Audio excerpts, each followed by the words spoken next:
Do bear with me, this is my first time doing anything like this and I will be touching onto this, so bear with me. I'm Jodie Stevenson, I'm 32 years old and I'm from Derby. We've never guessed that. Just to confirm that this is real, I'm a very proud mum, partner and teaching assistant, Unison steward, and Labour supporter.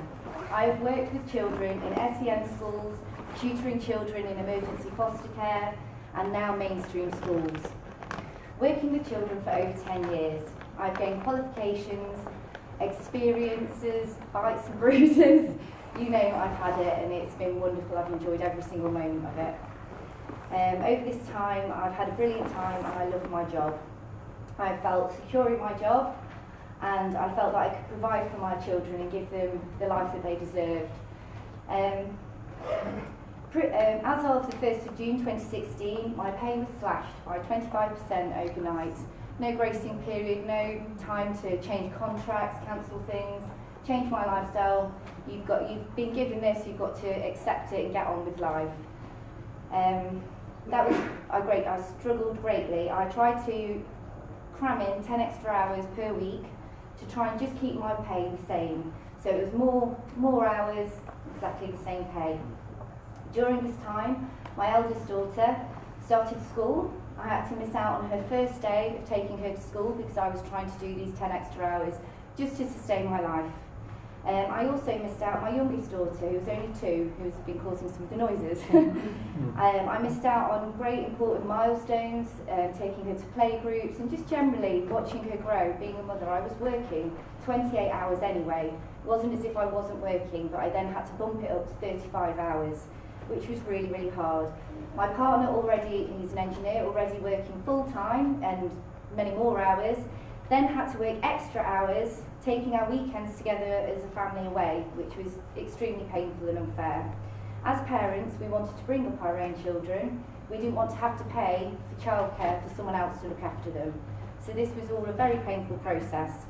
Having attempted this, I decided in September I had to return to my original 28 hours, as it was having a very damaging effect on my health, my stress and my children and just my family in general. It was a really hard period of time for me and a really tough decision. As the qualifications and experience that I've gained over the 10 years of working with children was instantly devalued and undermined by Derby City Council. The stability of my future plans for my family vanished. I was wanting to get married, we were wanting to step onto, buying a house, doing normal things that 30-year-olds should be able to do. This was put out the window as I was feeling very unstable and insecure in my decisions of my career. My daughters were unable to attend the usual groups and extracurricular activities they were doing. They weren't only, swimming, a little bit dancing at the weekend. Those things had to go. My partner and children and I deserved this time with my family at their early stages. They were both under 5 and I was having to go through this. I'd stepped into the role in a mainstream school because I thought it would be stable and I could still provide for my children and be there for them. This was no longer, as I was also having to cram in extra hours over holiday periods as well. The treatment we received from Derby City Council was disgraceful. Running away, refusing to talk to us, cancelling surgeries, only one member talking to us in this entire period of time. Seeing us as a vulnerable group of majority women who would take this lying down, especially as we were working with children and realised the relationships we had and how difficult it was for us.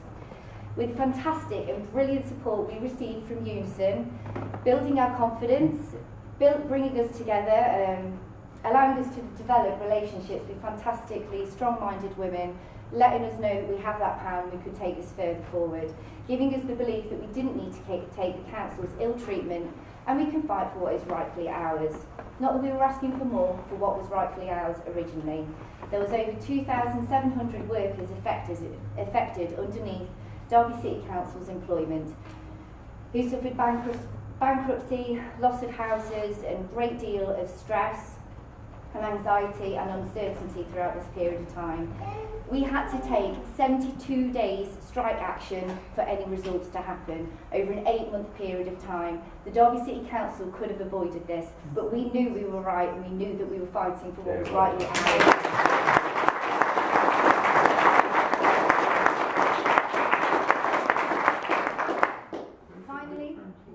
this difficult fight, which took us to Westminster, Liverpool, a 24-hour vigil outside of DCC, and many campaigns in every form you could imagine, we were very creative. Jeremy Corbyn personally visited Derby last summer, pledging his support for us and intervened on our behalf, which we are hugely, hugely grateful for.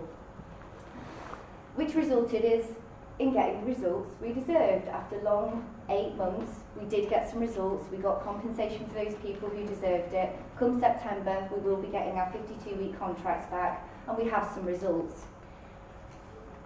So, thank you.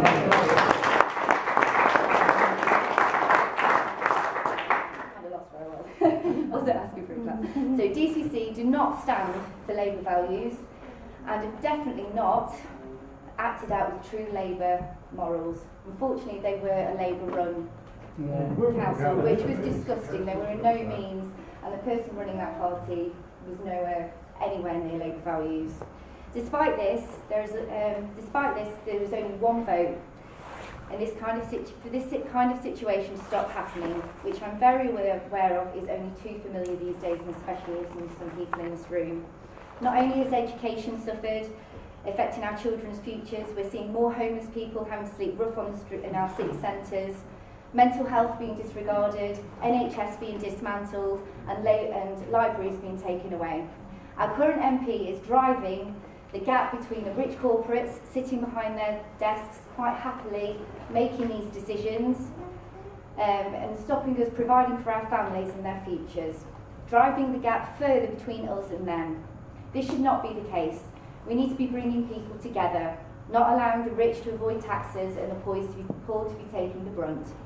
The continual quote that we have held together with our fight that we had is, "Together we are stronger." I believe with Jeremy Corbyn running this country, this can be achieved. Not just our fight, which we have achieved, but Returning to work with frayed relationships was really difficult. Building those relationships back up with teachers was really torturous, and it was hard. And also, we needed to do this as quickly as possible because we wanted to get back to teaching the children that we know we were educated to do and were qualified to do, and know those children inside out. If we didn't do this fight, then we wouldn't have been able to do this. They would have been getting unqualified people that didn't know these children, not paid correctly, to go in and teach them. We did it for our children and for the future.